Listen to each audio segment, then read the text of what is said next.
Om Namo Venkatesaya. Welcome to my YouTube channel. ఈనాటి కార్యక్రమంలో ఈ 2024 మే నెలలో సింహరాశి వారి యొక్క గోచార మాస ఫలితాలు ఏ రకంగా ఉన్నాయో తెలియజేసుకుందాం.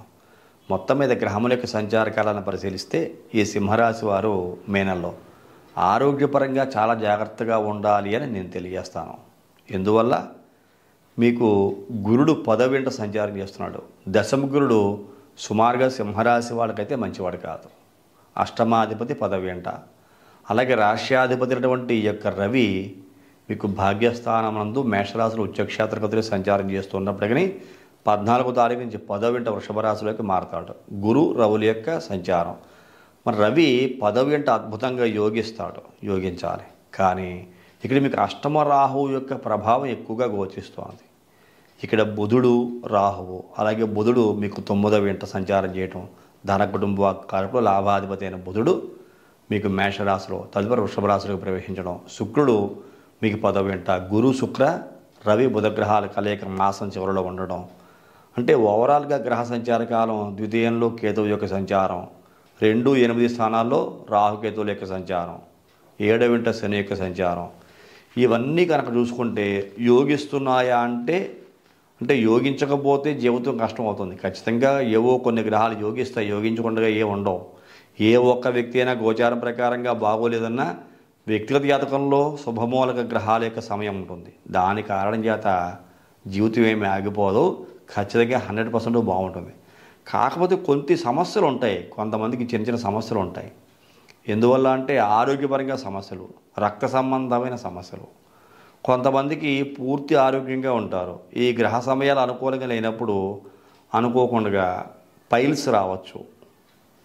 కాబట్టి కొద్దిగా జాగ్రత్తగా ఉండాలి. ఉష్ణ సంబంధమైనటువంటి ఆహార పదార్థాలు పూజించకుండా, అంటే శరీరానికి వేడి చేసిన ఆహారం తినకుండా కొంచెం ఆరోగ్యపరంగా జాగ్రత్తలు తీసుకుంటే చాలు. మే నెలలో ఈ యొక్క సింహరాశికి చెందిన వ్యక్తులు ఎంతైనా అజీర్ణానికి సంబంధించి, అంటే జీర్ణ వ్యవస్థకు సంబంధించిన సమస్యలు కొద్దిగా ఫేస్ చేసే అవకాశం కనబడుతోంది ఈ యొక్క సింహరాశి వారు.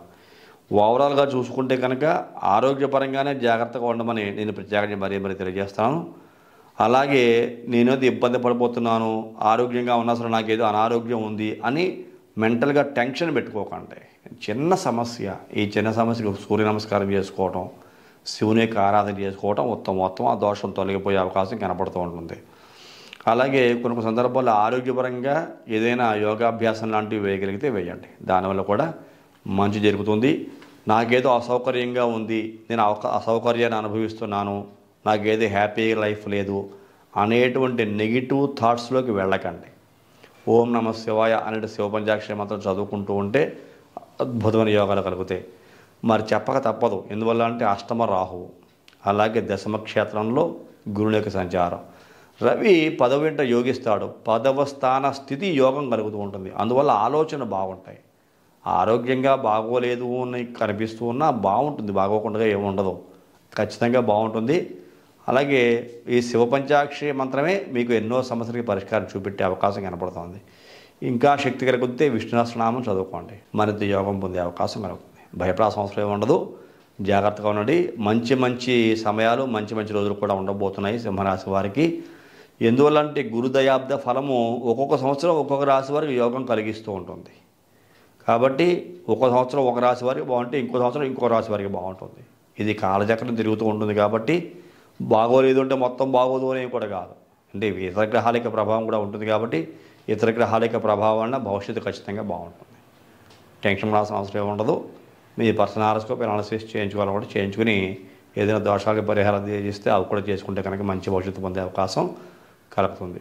ఈ కార్యక్రమం నచ్చితే ప్రతి ఒక్కరు లైక్ చేయండి, షేర్ చేయండి, సబ్స్క్రైబ్ చేయండి. తదుపరి వచ్చే కార్యక్రమంలో మరిన్ని ఆసక్తి విషయాలు తెలియజేసుకుందాం. అంతవరకు సెలవు, నమస్కారం.